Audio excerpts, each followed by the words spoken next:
चंद्रभागेच्या तीरी उभा मंदिरी तो पहा विठेवरी विठ्ठल विठ्ठल जय हरी जय विठ्ठल विठ्ठल जय हरी। आज मी तुम्हाला आषाढी एकादशी बद्दल काही सांगणार आहे। महाराष्ट्र ही संतांची भूमी आहे। या भूमीला संत ज्ञानेश्वर, संत नामदेव, संत तुकाराम, संत जनाबाई, संत मुक्ताबाई यासारख्या महान संत परंपरेचा महान वारसा लाभला आहे। या सर्व संतेचे व अवघ्या महाराष्ट्राचे दैवत म्हणजे पंढरपुराची विठू माऊली। आषाढ महिन्याच्या शुक्ल पक्षात येणारी एकादशी म्हणजे आषाढी एकादशी किंवा देवशयनी एकादशी। या एकादशीला महाएकादशी या नावानेही ओळखले जाते। वर्षभरात एकूण 24 एकादशी असतात, मात्र त्यापैकी आषाढी एकादशीचे महत्त्व अनन्यसाधारण महत्त्व आहे।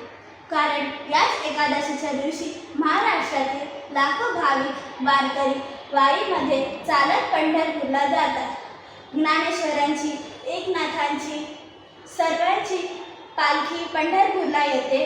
मग आषाढी एकादशीच्या दिवशी सर्व जण चंद्रभागेच्या तीरी स्नान करतात व तुळस वाहून विष्णूची पूजा करतात आणि